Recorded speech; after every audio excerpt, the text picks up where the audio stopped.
سے زندگی اب نہ سمجھے کوئی، یہ کلام پڑھنے والے ثناخواں الحاج محمد عامر فیاضی صاحب تشریف فرمائیں. انشاءاللہ تفسیر پہلے بیان کریں گے قبلہ مفتی محمد سہیل رضا امجدی صاحب، اور اس کے بعد انشاءاللہ ہم نعت کی جانب بڑھیں گے. مفتی صاحب کیا فرمائیے گا، سورہ ابراہیم کی آیت 39 تا 41 کی تلاوت کی گئی، میں چاہوں گا تفسیر بیان فرمائیں. بسم اللہ الرحمن الرحیم.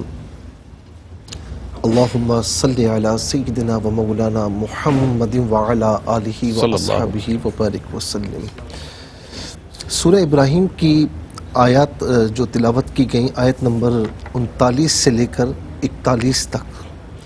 اچھا، آیت نمبر 39 کو اگر ہم دیکھیں 39 کو، تو فرمایا کہ الحمدللہ الذی وہب لی علی الکبر اسماعیل و اسحاق ان ربی لسمیع الدعاء.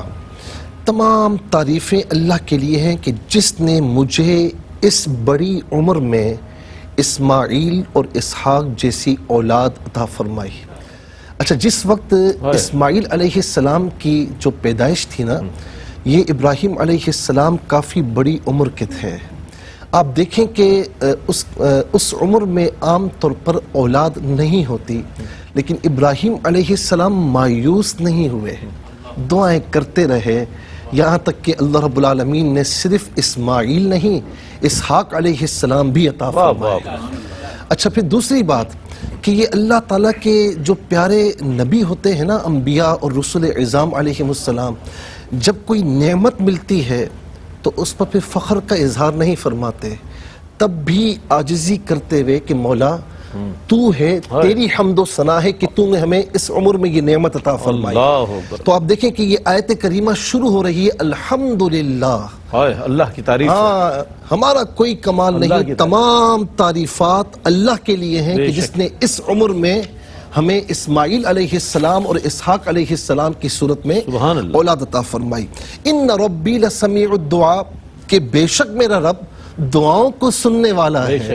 تو دعا کرنے سے کبھی پیچھے نہیں ہٹنا چاہیے، بلکہ میں نے یہاں تک حدیث قدسی پڑھی کہ من لا یدعونی اغضب علیہ، کہ جو مجھ سے دعا نہیں کرتا تو میں اس پر غضب فرماتا ہوں. تو دعا کرنے سے کبھی پیچھے نہیں ہٹنا چاہیے، یہی انبیاء اور رسل اعظام علیہ السلام کا وتیرہ ہے. اب آ جائیے آیت نمبر 40 میں کہ رب اجعلنی مقیم الصلاۃ ومن ذریتی ربنا وتقبل دعا. اب آپ دیکھیں کہ اے میرے رب، تو مجھے نماز قائم کرنے والا بنا، اور صرف مجھے نہیں، میری اولاد کو بھی نماز قائم کرنے والا بنا، اور اے ہمارے رب تو ہی میری دعاؤں کو سننے والا ہے، قبول فرمانے والا ہے.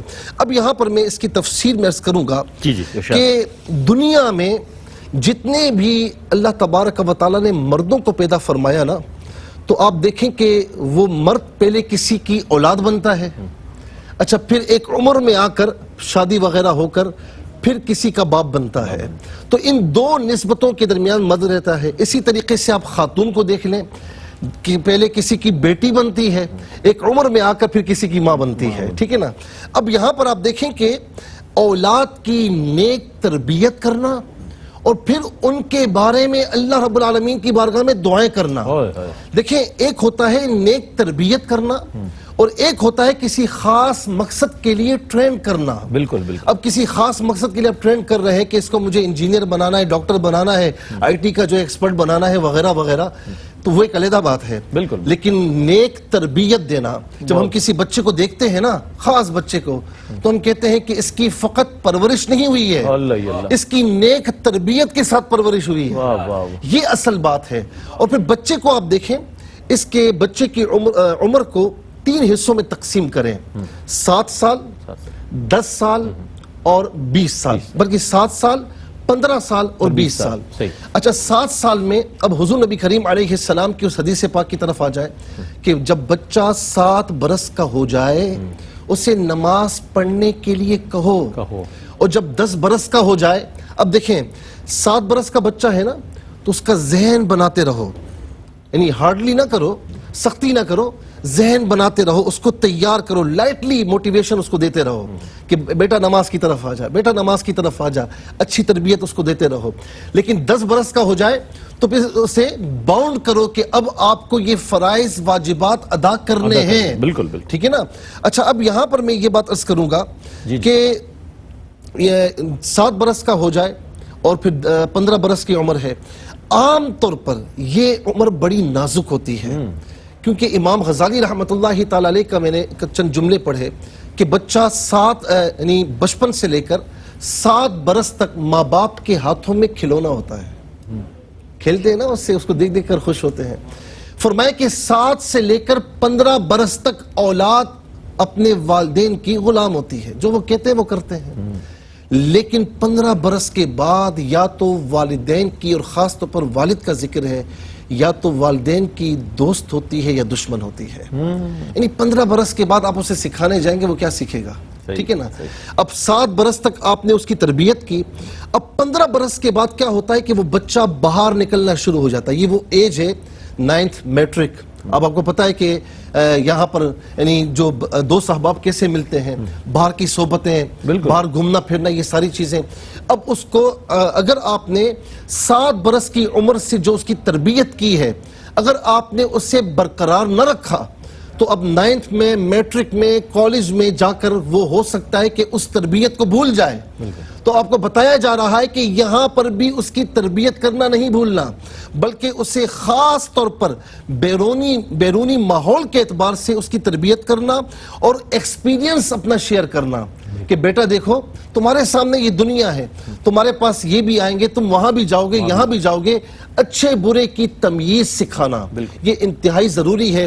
اور جب بچہ 20 سال کی عمر میں آتا ہے تو اب یوں سمجھ لیں کہ ڈیسیجن پاور آنا شروع ہو جاتا ہے. اب وہ مستقبل کے بارے میں سوچتا ہے کہ نوکری بھی کرنی ہے، شادی بھی کرنی ہے، اور یہ تمام تعلیم وغیرہ مکمل ہو چکی ہے. اب مجھے عملی میدان میں قدم رکھنا ہے. تو وہاں پر بھی والدین اس کے سر پر رہیں. خاص طور پر بچہ ہے، نوجوان ہے، تو والد اس کی سرپرستی کرے، اور اگر لڑکی ہے، خاتون ہے، تو اس کی ماں اس کی سرپرستی کرے، اس کی تربیت سے پیچھے کبھی بھی نہ ہٹے. میں یہاں پر یہ بھی کہوں گا کہ عام طور پر ہمارے یہاں نا اس میں بڑی لاپرواہی برتی جاتی ہے. بیٹا تو نے اسکول پڑھا، کالج پڑھا، ٹیوشن پڑھی، یہ پڑھا، کیونکہ وہاں ہمارا مال خرچ ہو رہا ہے. نہیں کبھی اس سے پوچھا کہ بیٹا آپ نے نماز پڑھی ہے نہیں پڑھی، قرآن کریم کی تلاوت کی ہے نہیں کی، بیٹا آپ اٹھتے بیٹھتے کن دوست احباب میں ہو.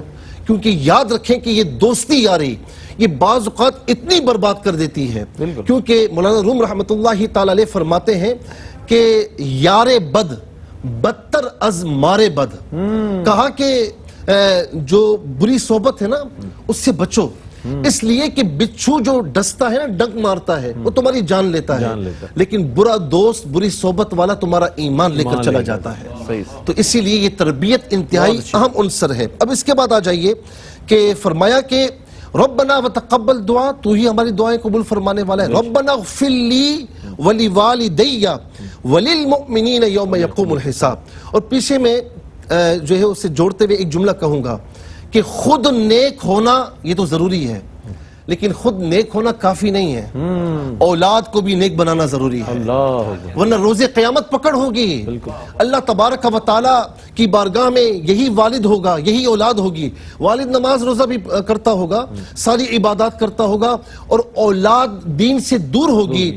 تو اللہ رب العالمین کی بارگاہ میں کہے گی مولا تو نے ہمیں جہنم میں داخل ہونے کا حکم دیا، تو ہمارے والد کو بھی جہنم میں ڈال. وہ کہے گا میں کیوں جہنم میں جاؤں، میں تو نمازیں پڑھتا تھا، روزے رکھتا تھا، ساری عبادات کرتا تھا، زکوٰۃ دیتا تھا، حج میں نے کیا، سارے نیک کام میں نے کیے. تو اس کی اولاد سے پوچھا جائے گا یہ صحیح کہہ رہا ہے؟ اس کی اولاد کہے گی ہاں ہاں بالکل یا الہ العالمین یہ ٹھیک کہہ رہا ہے. لیکن اس سے پوچھو یہ نماز پڑھتا تھا، اس نے کبھی ہمیں نماز پڑھنے کے لیے کہا؟ دیگر عبادات کرتا تھا، کبھی ہمیں کہا؟ سارے نیک کام کرتا تھا، کبھی ہمیں یہ پکڑ کر ان نیک کاموں میں لے کر گیا ہے؟ تو جواب نفی میں ہوگا. تو اس پاداش میں اللہ تبارک و تعالی اسے بھی داخل جہنم فرمائے گا. تو اولاد کو نیک بنانا بھی ضروری ہے. اب اس طرف آ جائیں کہ ربنا اغفر لی ولوالدی وللمؤمنین یوم یقوم الحساب، کہ ہمارے رب میری بھی مغفرت فرما اور میرے والدین کی بھی مغفرت فرما اور تمام ایمان والوں کی مغفرت فرما اس دن کہ جس دن تو حساب لے گا. یاد رکھیں کہ زندگی میں والدین کی خدمت کرنی ہے، زندگی میں ان کا کہاں ماننا ہے کہ والد کی رضامندی میں رب تعالیٰ کی رضامندی ہے اور والد کی ناراضگی میں رب تعالیٰ کی ناراضگی ہے. اور ماں تو ماں ہے، ماں کے قدموں تلے اللہ رب العالمین نے جنت رکھی ہے.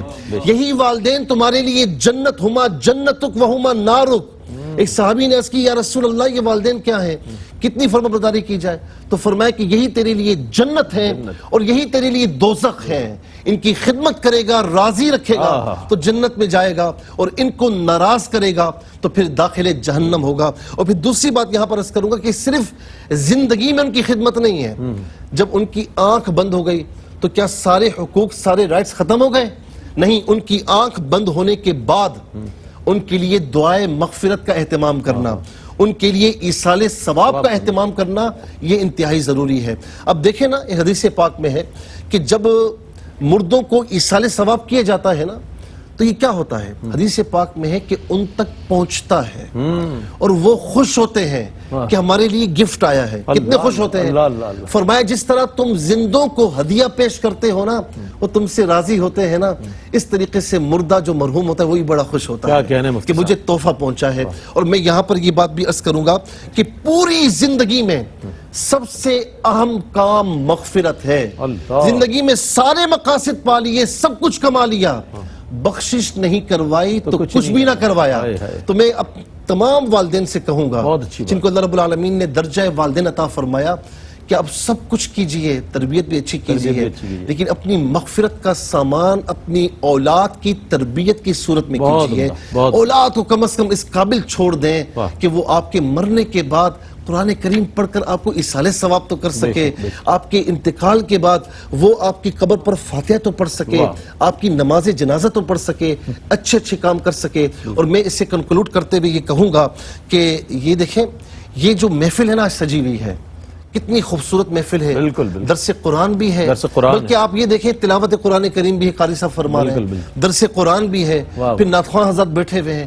کتنا حسین پیارا امتزاج ہے، اور یہی اللہ تبارک و تعالیٰ کو مطلوب ہے، اور یہی ہونا چاہیے. جی، اور میں کہتا ہوں کہ ایصال ثواب کی محافل میں درس قرآن کو رواج دیں. اس کا سیرا کیو ٹی وی کے سر ہے، اور میں سمجھتا ہوں کہ معاشرے میں اس کو رواج دینا چاہیے. اور وہ جو میں بات کر رہا تھا، آپ دیکھیں حاجی یعقوب صاحب رحمۃ اللہ تعالیٰ علیہ، وہ نیک بندے تھے، انہوں نے فروغ دیا. ان کی اولاد میں حاجی عبدالرزاق یعقوب صاحب آپ دیکھیں، اور پھر اس کے بعد آج ان کے پیچھے یہ سارے بھائی بھی آج 7واں سال ہے، لیکن ایصال ثواب میں کمی نہیں آ رہی. ایصال ثواب کرتے رہے، احساس ٹرسٹ کی صورت میں، کے جی این کی صورت میں، لوگوں کی مدد کی صورت میں، عبادات کی صورت میں، درس قرآن کی صورت میں. اور میری دعا ہے کہ اللہ تبارک و تعالیٰ اسے جاری و ساری رکھے، بلکہ آج کل تک نہیں، تا صبح قیامت اس کام کو جاری و ساری فرمائے. اللہ رب العالمین اے آر وائی فیملی کے تمام مرحومین کی مغفرت فرمائے، اور بالخصوص حاجی عبدالرزاق یعقوب صاحب علیہ رحمہ، اللہ رب العالمین ان کو جنت الفردوس میں اعلیٰ مقام نصیب فرمائے. وما علیہ الا البلاغ. بہت ہی خوبصورت انداز میں علامہ مفتی محمد سہیل رضا امجدی صاحب تفسیر فرما رہے تھے، اور درس قرآن کی مبارک محفل برائے ایصال ثواب حاجی عبدالرزاق یعقوب رحمۃ اللہ علیہ